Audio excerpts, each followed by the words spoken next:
Kia ora, everyone. I'm Amanda Wright. I'm the founder of the Breathwork Collective. And our Breathwork Collective is our monthly membership collective where I share online both breathwork and Qi Gong and breath and beats. And once a month, I bring in some amazing guest speakers. And I'm very, very delighted to introduce you to Alex Rowberry.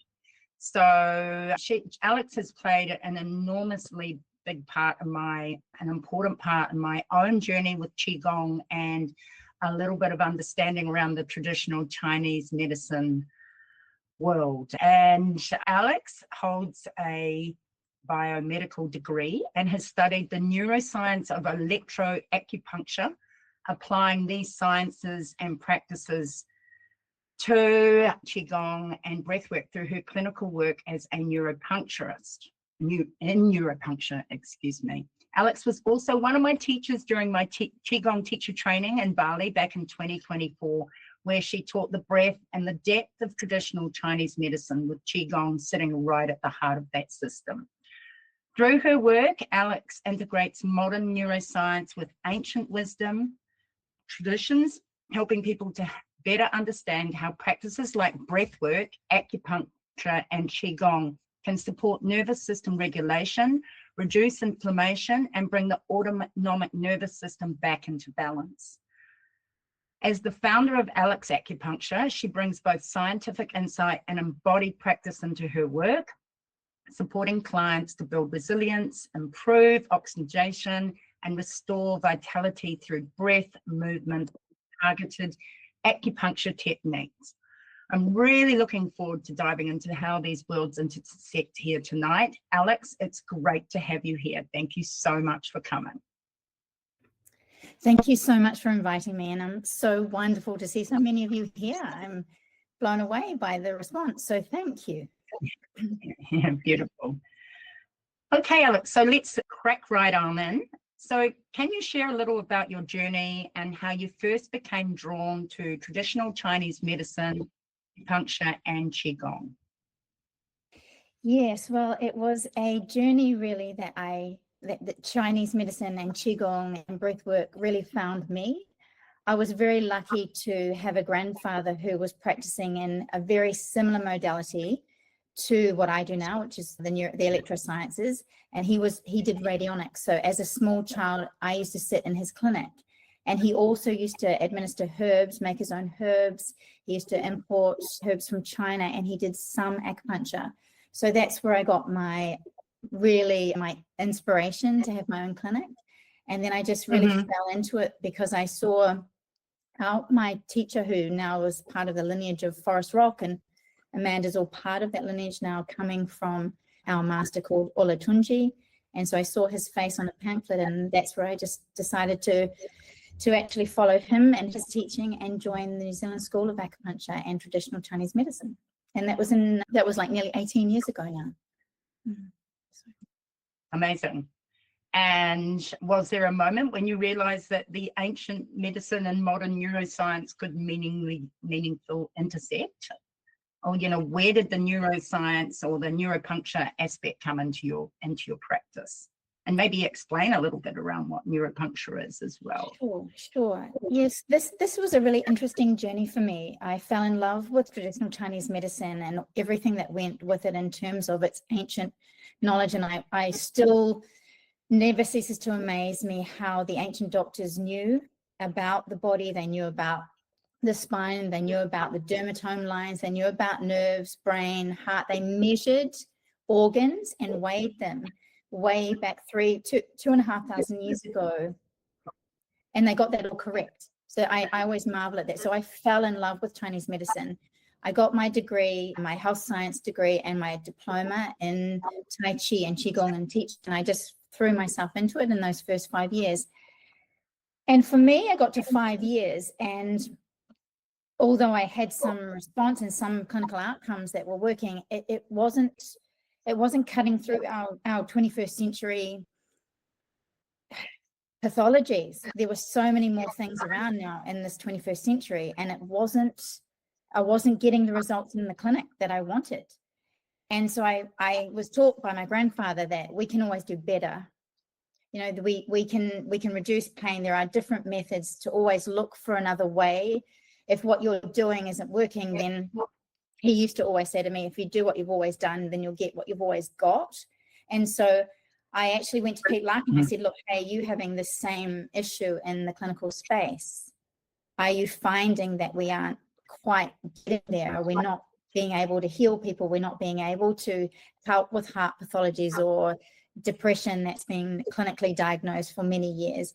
And so he said, yes, he was feeling the same. And so he had looked into the neuroscience and applying electrical sciences and Western sciences to the original model. And so he said, have a look at this, which is now what we call neuropuncture. And I just went, this is the link. This is what's going to carry us into the 21st century. So we can take what's relevant from the ancient system and which does still work, and bring in the new devices and our new neuroanatomy knowledge, put the two together, and we've got the best of both worlds. So neuropuncture is like the only complete neuroscience acupuncture system that teaches me, the practitioner, how to neuromodulate you as a patient and your central nervous system back to homeostasis balance using electrical stimulation. And it doesn't detract from the efficacies of traditional Chinese medicine. It just further enhances its powerful neuromodulating effect, so that we now know how neuroanatomy works and how it all fits together. And we use the two together to bridge that gap. Mm-hmm. Mm-hmm. So how did you first learn about neuropuncture? So Peter just said, do you want to study it? And I just said, yes, I do. And so I just saw it as the future. And so then I went into what we call would be the equivalent to our masters. And I studied that for 5 years. And then I went up to Miami and dissected a brain and got my certification. And now I'm getting the clinical results that I wanted to get prior 5 years ago. So 5 years of traditional practice and now 5 years of neuroscience practice.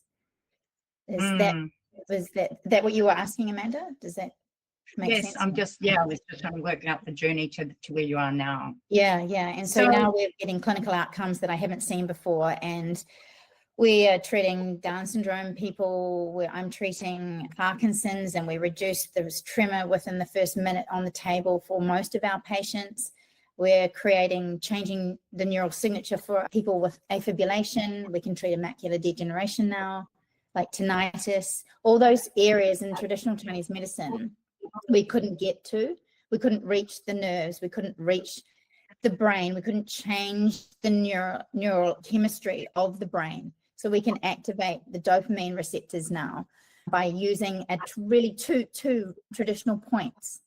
We can target the limbic system, change the way that the serotonin receptors are behaving, and balance the brain chemistry. Whereas before it was all working. Traditional Chinese medicine was always neuroscience, but it just never got to the depth of the disease, in my opinion. Amazing. And what other sorts of conditions are you finding that the neuropuncture is really been very receptive to? Well, I mean, we're able to get through into a lot of we're now treating disc injuries. We're able to keep patients out of hospital for at least 5 to 10 years, and patients with spondylopathy that tended to have to go straight into spinal surgery. And some patients I've been treating at the moment have had to have 2 spinal surgeries. And so we're able to prevent that, and in doing so, prolonging their active life, giving them back that quality of life. Find that one of the most profound treatments, regulating the heart rate. So people with afibrillation come into the clinic and the medications aren't working for them. And so they're having really high or really low heart rates. So able to regulate that. Also long COVID, had some amazing results with long COVID, anxiety, like depression, menopausal symptoms. You can regulate then reduce the inflammation of the gut by using immunology treatments.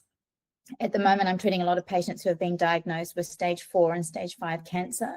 And so we can reduce the pain, we can treat symptomology, and overall again, going back to that balancing brain chemistry, so we can balance the dopamine, the serotonin, and sometimes help with melatonin release, which is really going to bring those patients back up.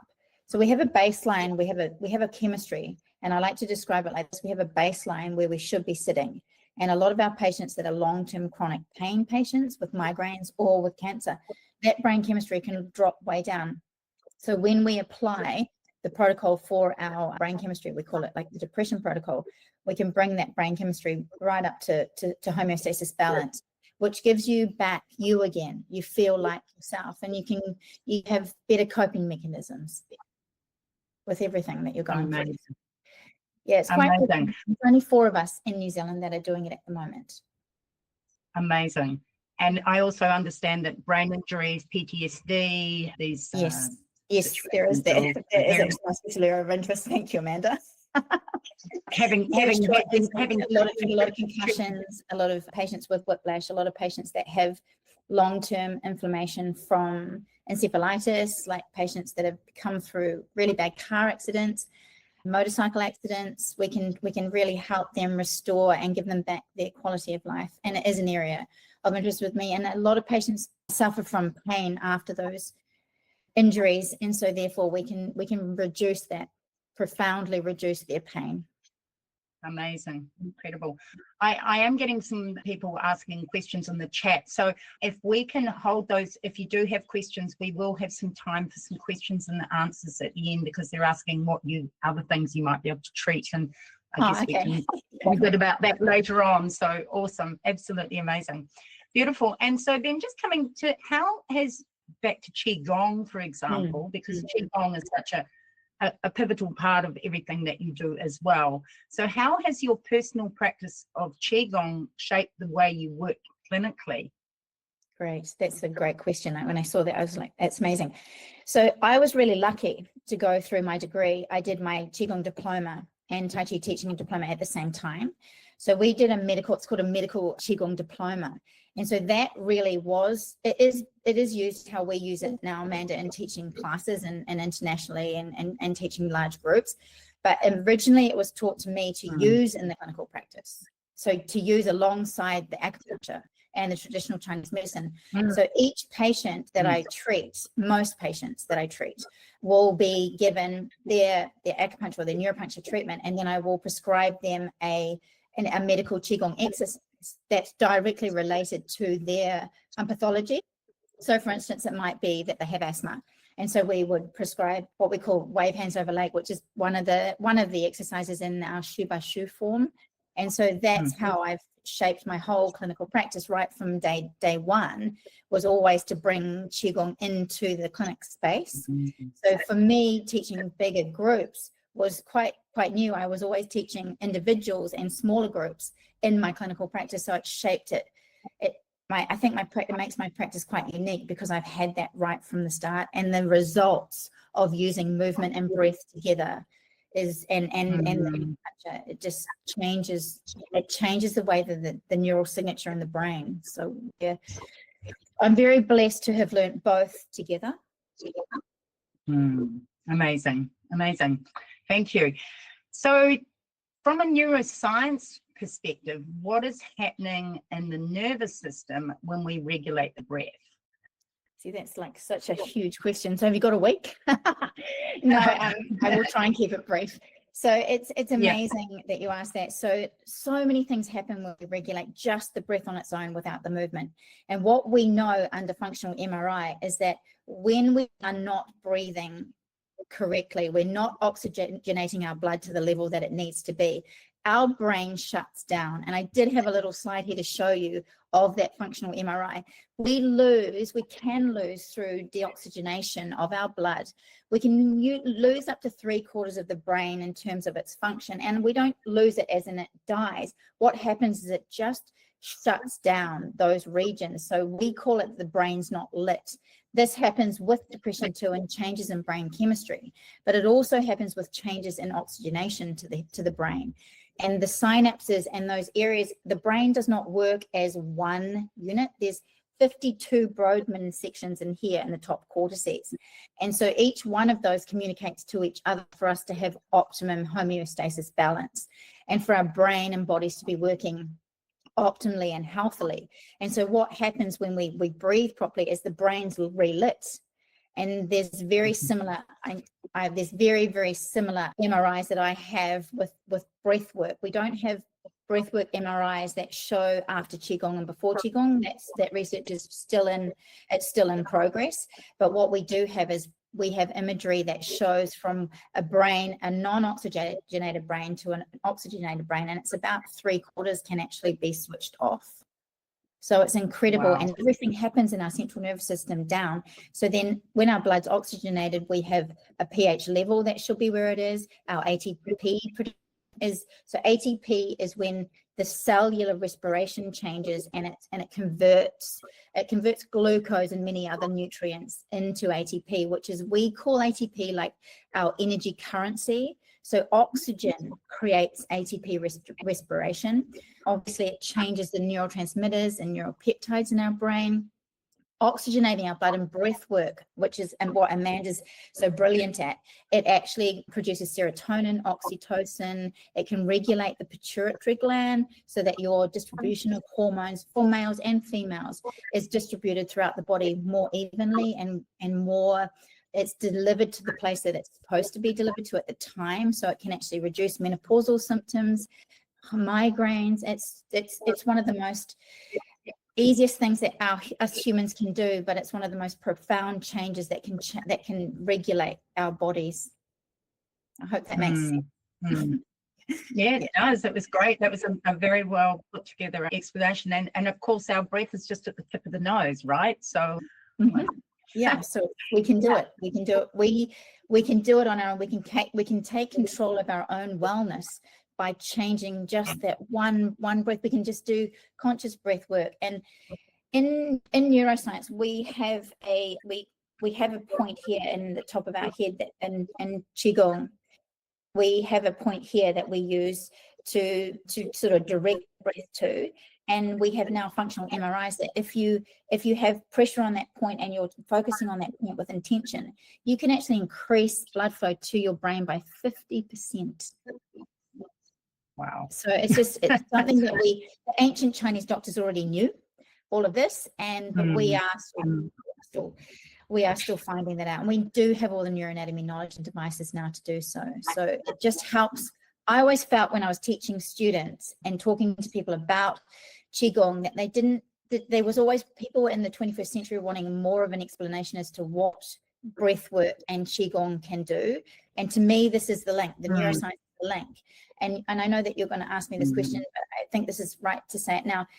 You can breathe and oxygenate the brain, and then when you put movement together with that, it's the Qigong is the link.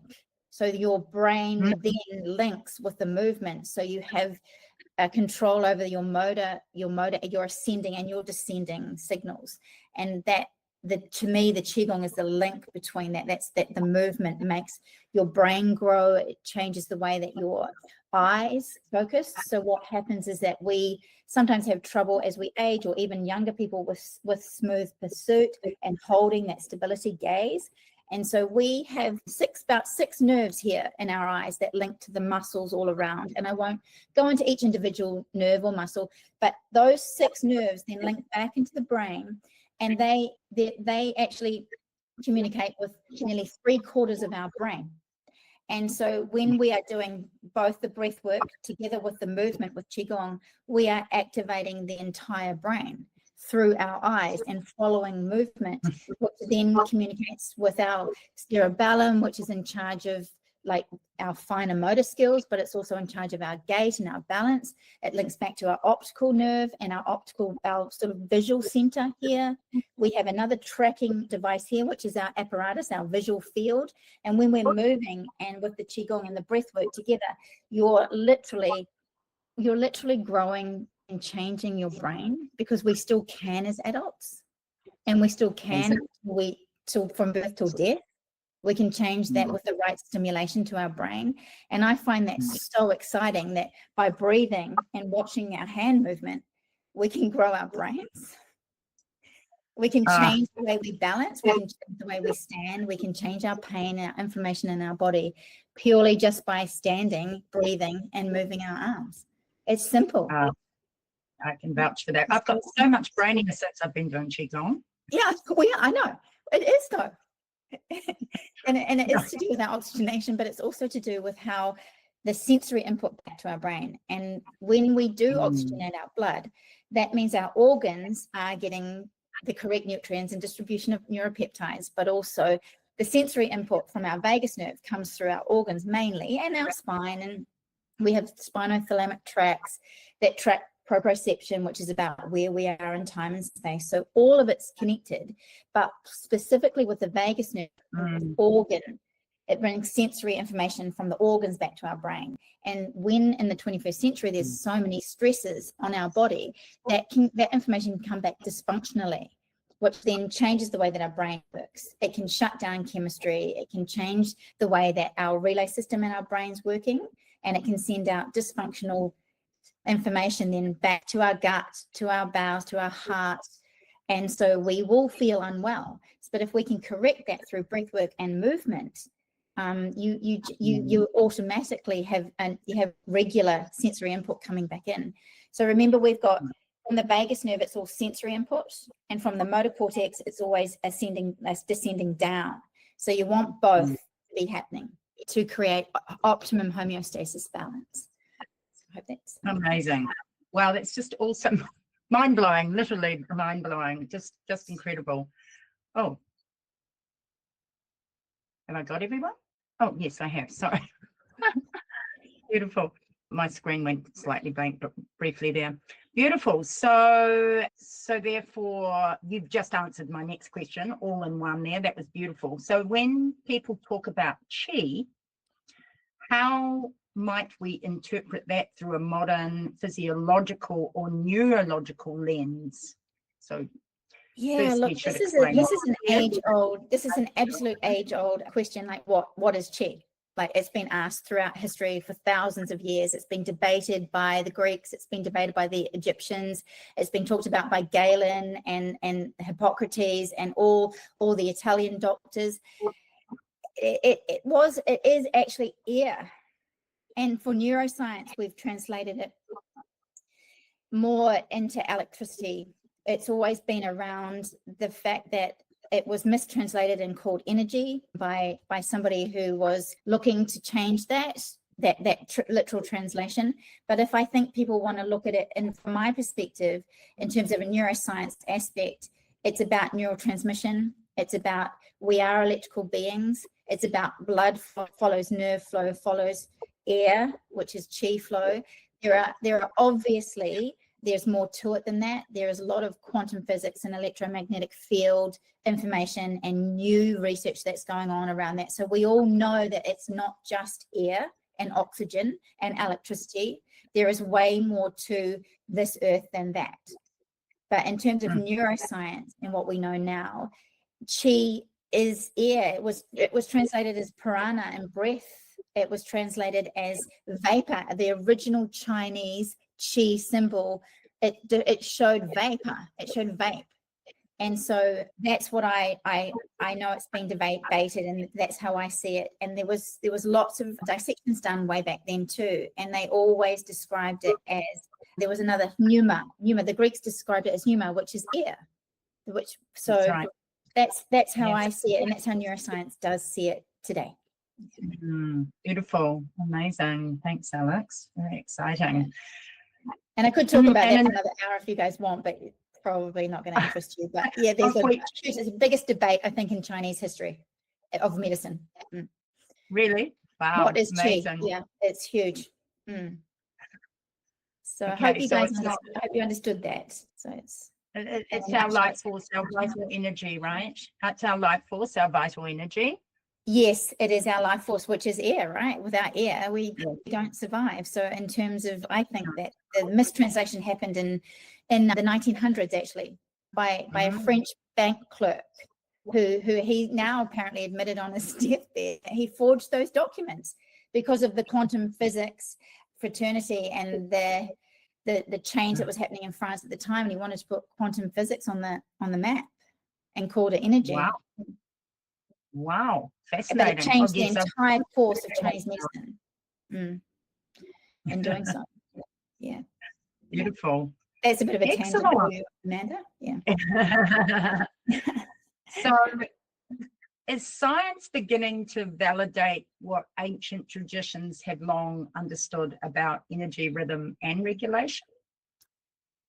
Yes, in my opinion, I think looking back at the research I've done and learned about, I believe that there were always pockets of people who were scientists that always believed, that always knew. But yes, definitely for mainstream, I think definitely for mainstream, it's catching up. And there is a lot more information out there around like energy and Qi flow and what it does. And there's look at this year already, how there was so much more spoken about and out there on social media about the Chinese New Year and what that means. We've never had that ever. No one's ever recognized, not on such a large scale. So it is part of what you just said about the modern medicine sort of catching up. But there was always pockets of people that knew, always. But it's great that it's mainstream now.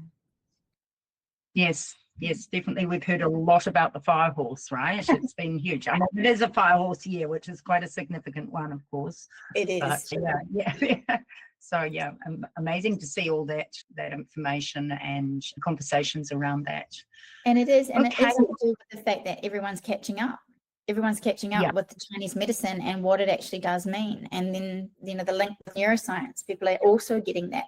And with the word vagus nerve, that's been out there a lot on social media, that's been linked to Chinese medicine as well. So very cool for us. In what way has it been linked to Chinese medicine? Well, because of the reason that it's to do with the original reason that people went to the Chinese doctor was to regulate their organ system. And so now that's being noticed, that's what always was what Chinese medicine was about, was reducing anxiety and helping with the central nervous system. But they didn't call it that back then. They just called it regulation. Actually, they did call it regulation and of heart rate and blood pressure. And so that was the original. And going back to the gut, Chinese medicine always took everything back to the microbiome of the gut. My original papers were all about treating digestive dysfunction. And so I think people are now looking into that a bit more, and they're seeing that, hey, this is linked to neuroscience. This was always neuroscience. Chinese medicine always said that there was a little brain in the gut. And now that's come out in neuroscience as well. And so I think people are just correlating the two together and seeing it. They're actually seeing Chinese medicine. It's becoming much more prevalent. Well, something's got to be said with something that's been around for about 8,000 years. Well, look, yeah, I mean, we would like to say that we've got tombstone reliefs that go back to 6,000 years ago that just show people doing Qigong. And I think that's what there was. Qigong came first, and obviously Chinese herbal medicine. And then I think we can only document back to the written scripture for written Chinese medicine about 2,500, 3,000 years ago. But hey, it's still thousands of years, right? Yeah, it's got some clout. I am joking in my clinical practice, and I say when someone introduces something to me, like, I had a nurse recently who said that, she wanted for me to use the inhaler, which I actually ended up having to do. I said, but if it's not 1,000 years old, I'm not going to have it in this clinic. But, there are still some, and then I make that joke, especially when they're trying to get me to use balms. But there are a lot of things around that have still got a lot of science behind them. And I think it would be remiss of us not to actually look at them and actually do some research and say, hey, this could work for us. Yeah, thanks, Alex. So we hear the word neuroplasticity often, but what does it actually mean in practical terms of healing and recovery? Yeah, sure. Look, we can write a whole manual on this, but basically what neuroplasticity means is permanent change. And that's what Qigong provides with with dedicated practice, and I, in my clinical arena and also in my classes, I do find that a very challenging thing to install into patients and to participants and students. Neuroplasticity will occur, permanent change will occur with practice, with consistent practice. So neuroplasticity occurs when we have a gene expression that changes. We have maladaptive changes that occur in the brain over time. This can be brought on by trauma. This can be brought on by lifestyle changes. This can be brought on by toxins, foods. It can be brought on by alcohol, and it will change the neural signature in the brain. What we want is a positive adaptive change to occur. So neuropuncture itself will actually have that, will create a change in gene expression. We have something called the synapses, and they're like a terminal that each nerve has a synapse, and on each one of those terminals, there's different receptors and neuropeptide exchange. With neuroscience, with neuropuncture, but with also Qi Gong, you can change that neuropeptide exchange. And what happens is that creates a different signal to the brain, and then there is a signature there that can be reprogrammed, so to speak. So it's a permanent reprogramming of the brain and the body. And there's a lot more to that, but I think for now it's just remember it as a permanent change. And from birth till death, you can change your body through consistent practice, breath work, and Qigong. It's not something that I'm too old to do or I'm too young to do. You can change that. And obviously lifestyle changes will create neuroplastic change and positive adaptive changes to the brain and the body. But it's more about, consistent work, hard work. Yep. Yeah. Well, that's with everything, right? If we want to make those transformations and changes, when you say hard work, I wake up every morning and go and do my Qigong. I don't consider it hard work. I just consider it something that I do, like brushing my teeth or taking a shower, because it's just such a grounding embodied practice that I know has immense benefits. And, it is accessible. It's not like I have to head off to the gym and go and work out, although I'd have to do that as well. But, that lovely balance of Qigong, just bringing you into a very grounded and embodied space, and just knowing that each movement is actually having a real impact on your system and balancing your yin and your yang and all of those beautiful things that come from practicing Qigong. I just love it. Oh, absolutely. And this is why you're my top student, right? Because this is how you have that. And it is what Amanda says. If anyone's listening and thinking about doing Qigong as their practice, please, you can get to that. It may be a little bit challenging to start with, and some people do find it that way. But Amanda, she's just there and takes, and you practice. You probably would be the person who's practiced the most easily that I have trained. And so I've found it over the years, like after nearly 20 years, there's been years where I've gone through where I've found it hard and I haven't wanted to do it. And I've changed the way that I've been doing the practice. And so I think with what I'm trying to say is that if you just still keep at it, if you do lose a little bit of interest, or it does become a little bit challenging and you have an injury or something like that. But as Amanda said, for the most part, it's a beautiful experience. Most definitely. Yeah, lovely. So how do breath and movement influence inflammation, oxygen delivery, and autonomic balance? Which is a lot. Yeah, it is. And I mean, we have touched on those subjects in the other questions I've asked, but we'll just clarify it a little bit more. It does come down to oxygenating the blood. It comes down to taking the correct breath and how you do that. When we have less oxygen to our brain, and we have a brain injury, that will increase the inflammation. So breath work on its own without movement will actually reduce inflammation.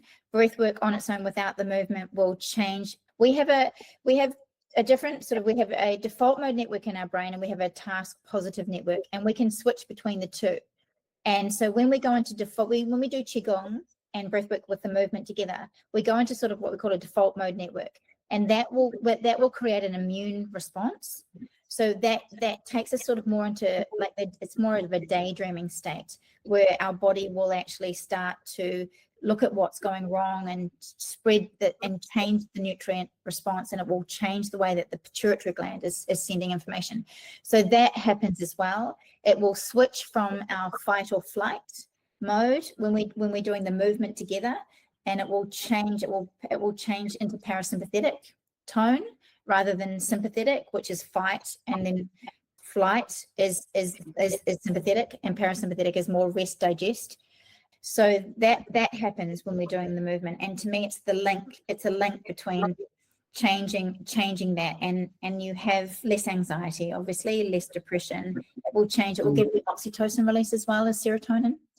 Just having that eye contact with the group, if you do decide to do it with a group, when you're doing the movement together as a group, and you may already, some of you may be practicing as a group or not at the moment, but if you do decide to do that, you get oxytocin release when you all move together as a group as well.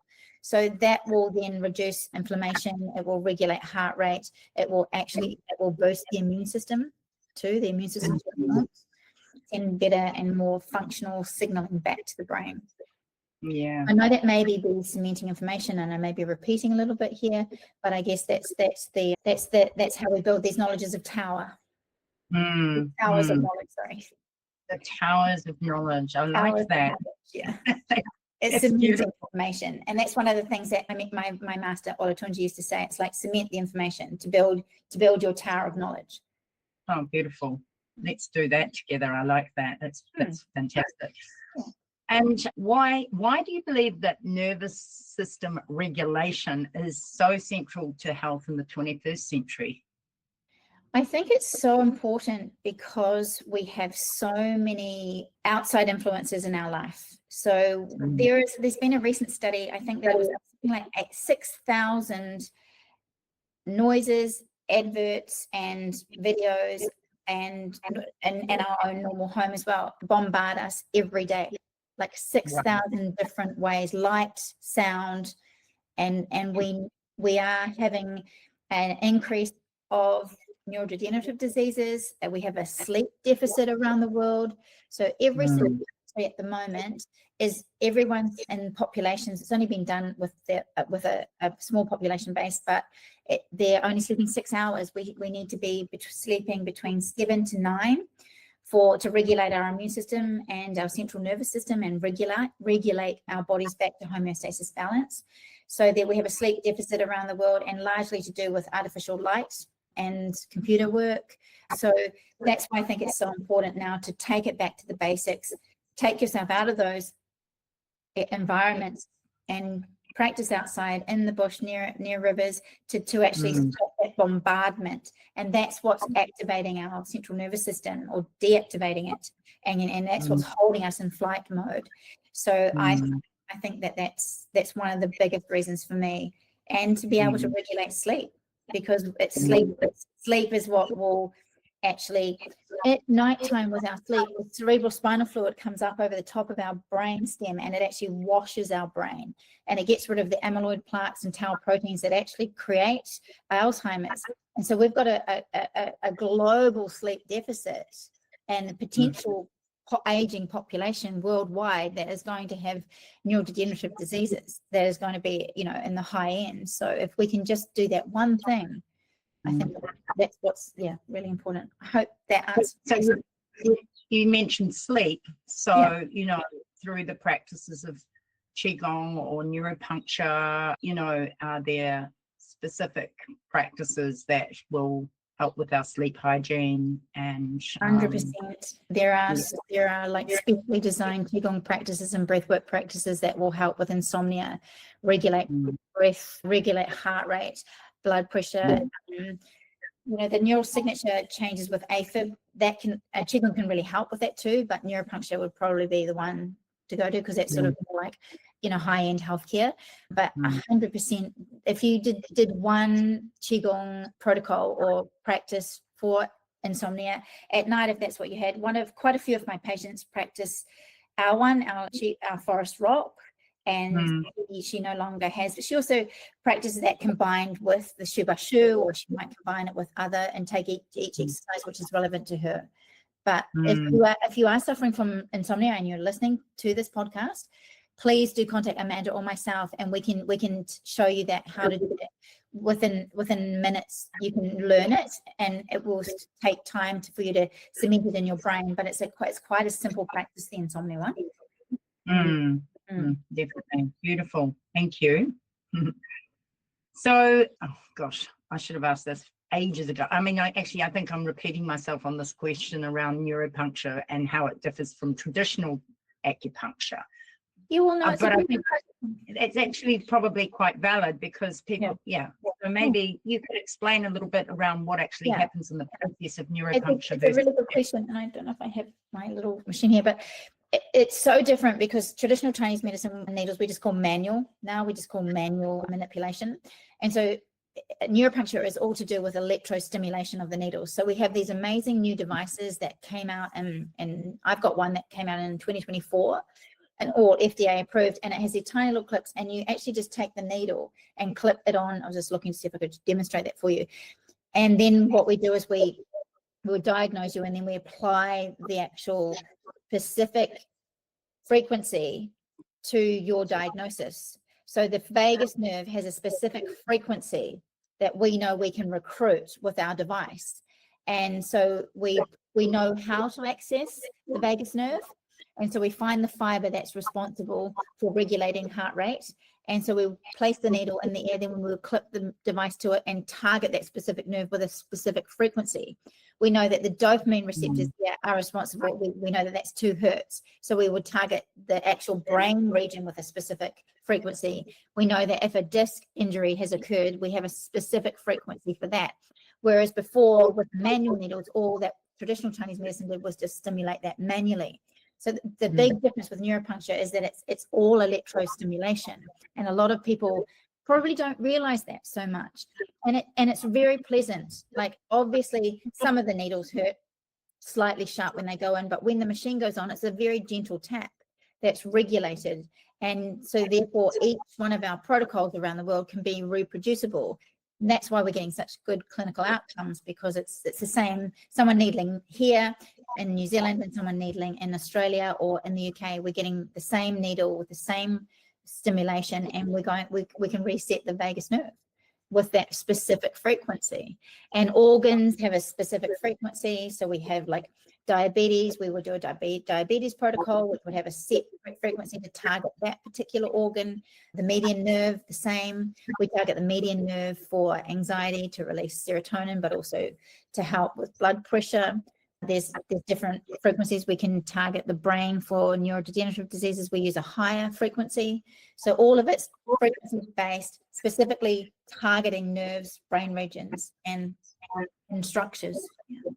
That's the key difference. Yeah. And I can vouch for having had neuropuncture from yourself and both Peter Larkin before, that it is no more invasive or painful in any way. It's just like a little tickle, really. But boy, the benefits of it are immediate. You know. And thank you for mentioning Peter Larkin. He is Master Larkin, and he is one of my mentors and tutors, and has been for a very long time. And so without his knowledge and his teaching and his dedication to us all as students, Qi Gong students, breathwork students, and neuropuncturists, we wouldn't be here today. So, that's a shout out to Master Peter Larkin. So and absolutely. I mean, I can just speak from my own experience after having my accident in Berlin on my push bike, where I banged my head quite nastily, had quite a head injury, although I didn't think I had concussion.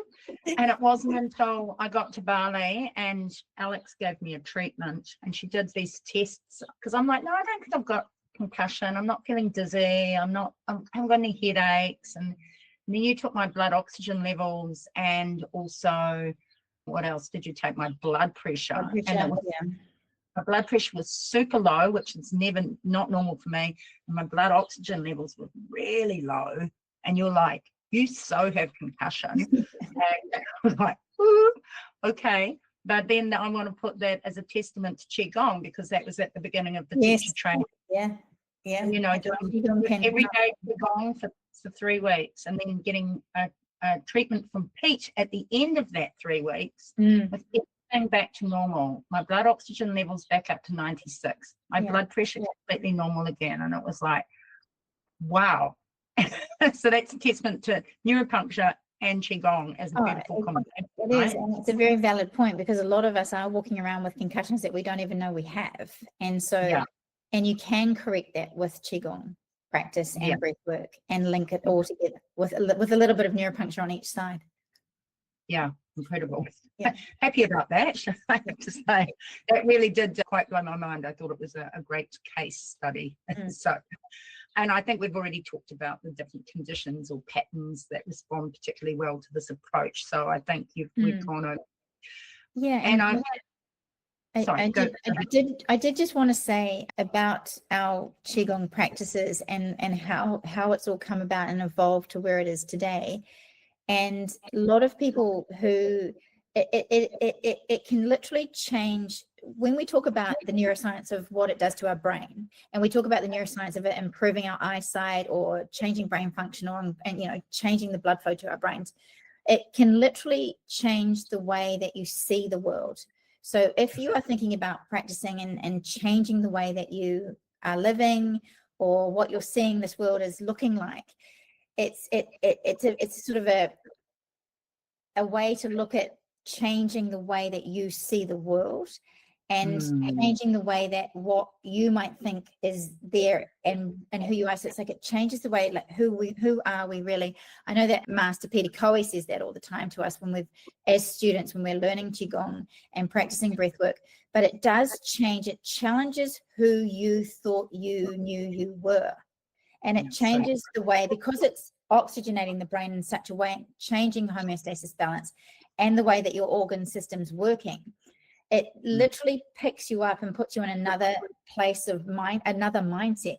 We have a neuropuncture 21st century mindset, but we should coin a Qigong mindset. It changes who you think you are and how you see the world. And it's completely changed my world. It's completely, in times of stress, in times of happiness, in times of teaching, it brings something to your life that you didn't even know was missing.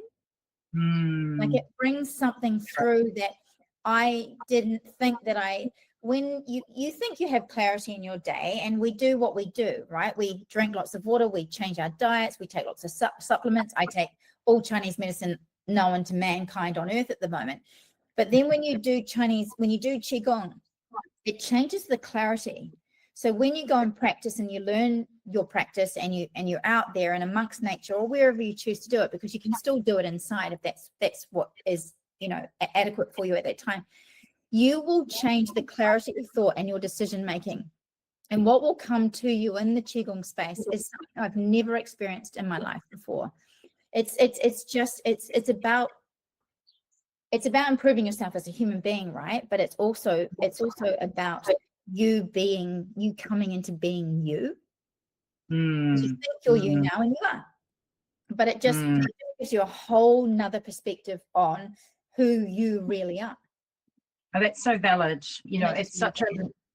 That's beautiful. Thank you, Alex. And I couldn't agree more with you on what a different perspective it has given me to my life and the world around me. And that, when I went and did my teacher training with you as one of my teachers, it completely cracked my world open. And I just, really did start to see the world in a different perspective. And it's because it's such an embodied practice as well. So it's actually getting us out of our head and into our bodies, which is really what we need to be doing more and more on this planet, is becoming more embodied, more grounded, more present. And Qigong actually enables all of that to just come with the beautiful practice of the breath and the movement. And so that's very, so it's an emotional, it's a physical, it's a spiritual practice is Qigong. It connects us as we are the energetic vessels connecting us between the universe and the earth. And it's pretty amazing to experience yourself as these energetic creatures. Yeah, it is. And it is about all of those things. And also connecting with the Earth's electromagnetic field, and you can connect with other people's electromagnetic field. And I know that might sound very neuroscience as well, but you can see it and you can feel it when you start this practice.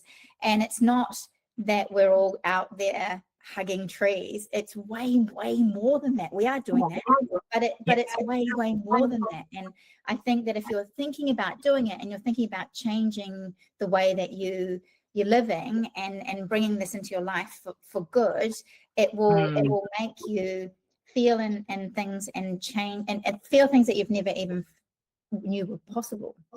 Yeah, beautiful. Thank you, Alex. So that's just all been incredible. I mean, your knowledge and wisdom around this is extraordinary. And I know that people would like to know more about where they could find you, where there are other neuropuncturists in New Zealand. So how can they, where are you located, and where, I've just had some questions come up, and people can now please put your questions into the chat.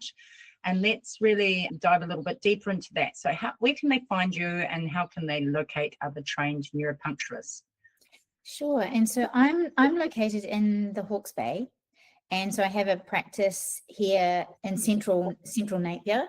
And I am, for this year is my pilot program for my own school. So I will be running a series of Qi Gong and breathwork courses that are all based around neuroscience. So I will be doing that in the Bay this year in June and November.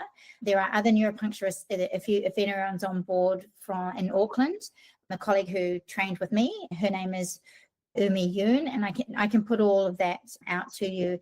And there is Master Peter Larkin, who is in Masterton. Funny that, as a master, being a Masterton. And then there is another colleague who trained a few years earlier than in her name, and she's in Wellington. So there is 4 of us around the country. And and what was the other question you said that about, like where we're located, where we can find us? And yeah, I mean, you just mentioned those people. So after this, I will be sending an email out to everyone that's been here, so we can put all that information. Because what is your website? Your website where they can find. So I'm alexacupuncture.com, and so everything about neuroscience and about me and my trainings all on there. And I have the same Facebook. So I'm Alex Acupuncture at Facebook.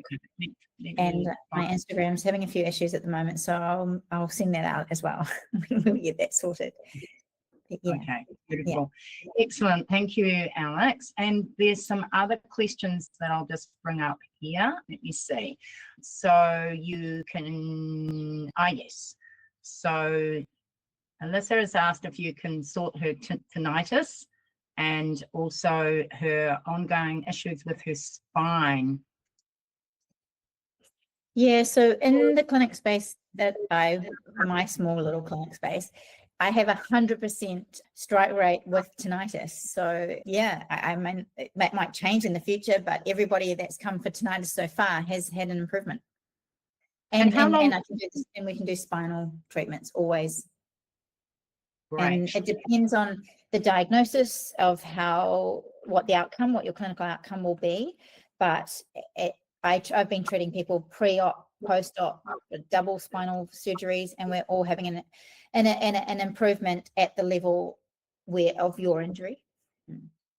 Amazing. And so if someone was coming with tinnitus, how long would tinnitus, how long would you think that take to treat? That's a good question. So it can vary from patient to patient depending on the diagnosis. So some patients with tinnitus will have actual damage from sound and listening to loud music. And some people will have that it's to do with the crystals in the ear. So there's different ways to diagnose this. And it can be the hairs of the ear. It can be the vestibulocochlear nerve itself that's been dysfunctional or been damaged during accident. So there's many different causes of tinnitus. And there's also a new cause, which is brain inflammation, which we now call brain ringing. And our doctor down in, one of our New Zealand doctors down in Canterbury has done a whole lot of research around that. And then the sound of the inflammation in the brain sends a signal to the audio cortex and tricks the audio cortex into thinking it's got tinnitus. So you can be treating the tinnitus through the actual normal channels, but it's actually the audio cortex that needs to be treated. So it can vary timeframes, but we're still looking at getting a result within 3 months. Max, you know. It depends if you've had damage, if you've had a car accident, if you had really severe concussion, that time frame can be longer, but it still will reduce the sound. Okay, amazing. That is incredible. And was there any other questions? Yes, we have got one more here. Can you treat misophonia? Yes, that's through the audio cortex. Yes. Okay. We've had some results with that. And there may be some other diagnoses that we need to put into the mix too. And I'm finding that balancing brain chemistry is working really well with misophonia. Amazing, amazing. And Qi Gong, obviously. That obviously works really well. Yeah. And then someone's asked, which I already do know the answer to that, but you do help with long COVID, don't you? Yes, definitely. Definitely. Yeah. And so I've recently had a case where and he's allowed me to use this case. He was a young boy, 17. He got long COVID. He'd had it for 18 months before he came to the clinic. His mum carried him in, and he couldn't walk. And his goal, his life dream, was to go down to Canterbury University and become an engineer. And we worked on him for over a year. And he messaged me to say that he's going into a second year. So it can, no matter what. I think from what I've seen in terms of long COVID is that regardless of where you're at, and the timeframes vary from each patient, of course, but we can change the way that the body's responding in terms of its immune response. So COVID was the immunology protocol that we use for COVID patients was designed specifically for what we call post-viral infections, or in traditional Chinese medicine, we call it latent pathogenic factor. So so the immunology, and we treat the gut and the median nerve actually. Amazing, amazing. And look, there's other questions about ADHD, things like that I imagine is. Sorry, Huntington's, did you say? No, ADHD. Oh, ADHD. Yes, ADHD. We can target the limbic system and help with dopamine release. I don't know if people know this in terms of ADHD, but we have MRI research and evidence-based research where a patient with ADHD is often got a smaller, that dopamine is produced from a certain part of the brain. And when we MRI that part of the brain, then it can actually be smaller. And so the production of that and the way that the brain works is already going to change behavioral traits in people. But even with that, we can target the limbic system to help that release more dopamine.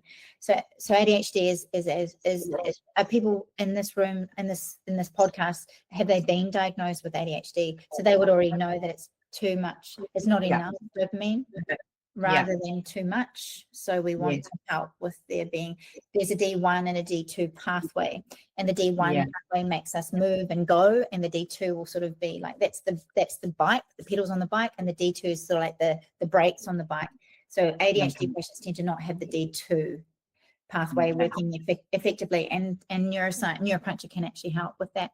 And so can Qi Gong to regulate that and help with the production of, there's no science around that. I've just seen that in my clinical space with teaching patients who have ADHD. So that's not clinical research. It's my clinic research, but it's not gold standard. I've been looking into developing a course around Qigong for ADHD. Yeah, so it really does work. Really. For sure. And thank you, Bill, for putting in, he's dropped in the link for your website in there. Beautiful. Thank you so much. So I'd recommend that you go and check out Alex's website, which is in the link there. It's been absolutely amazing talking to you tonight, Alex. You're a wealth of knowledge, and I'm privileged and honoured to have you here tonight. I just want to finish off by saying, before we sign off, a little pitch from myself here is we have guests like Alex, Peter Larkin, Master Peter Coe, Tom Granger here on the Breathwork Collective. which is a monthly membership program, an online membership where I teach Qi Gong, I teach breathwork, breath and beats, which is somatic practice. And then once a month, I try to bring in, and I have got a really great lineup of speakers for the next few months, including one of our fellow Mark Beasley's going to come aboard in April.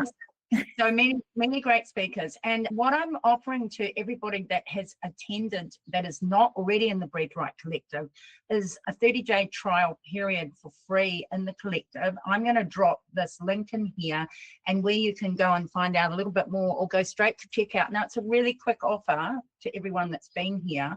So please, the monthly subscription is usually $49, but as I said, we've got 30 days free trial. I'd love you to join me. I'll be teaching Qi Gong, I'll be teaching breath work and somatic practices and daily rituals. So great to have you aboard. I'm also doing a workshop in Auckland on Saturday at the Button Factory from 10 a.m. to midday, which is breathwork and Qi Gong, which is everything we've been talking about today. I'm just going to drop in, I'll just show you, I'm going to share my screen very briefly just to show you. I'm going to drop in the code. Here we go. And that's the code that will get you a free 30-day trial. I'm going to just really briefly share my screen and show you where you can find the Breathwork Collective, which is on my website, which is breathwork.com. So yeah, you should be able to see that there. And that's where you can just go in there, join the collective and put in that code and get that free 30-day trial. So I'd love to see more of you that have turned up here today. I'd love to share more around breathwork and Qi Gong with you. And I really, if you can get to see Alex or any of her former colleagues around neuropuncture, I couldn't recommend it highly enough. And so I am so thankful for you all being here tonight. I'll stop sharing that screen and I will put the link in there right now for my website. And you can just go straight into that collective. That offer's just around for like 48 hours. So by all means, jump aboard if you'd like to check it out. And I'll just put that in there. And I'll also be sending this out on an email to you all as well, along with some information from Alex. And yeah, it's been so cool. Is there any last minute final questions? Otherwise, I think we should all give Alex a round of applause and a big hug. And thank you so much for coming tonight. Thank you. Thank you so much for joining. Thank you so much for your time. I feel really, I appreciate you. I appreciate it. Thank you so much. Yeah, cool. All right, everybody. Well, thank you. And I wish you all a beautiful evening and hope to see some of you again sometime soon. So take care and lots of love and have a beautiful evening. Thank you. Bye.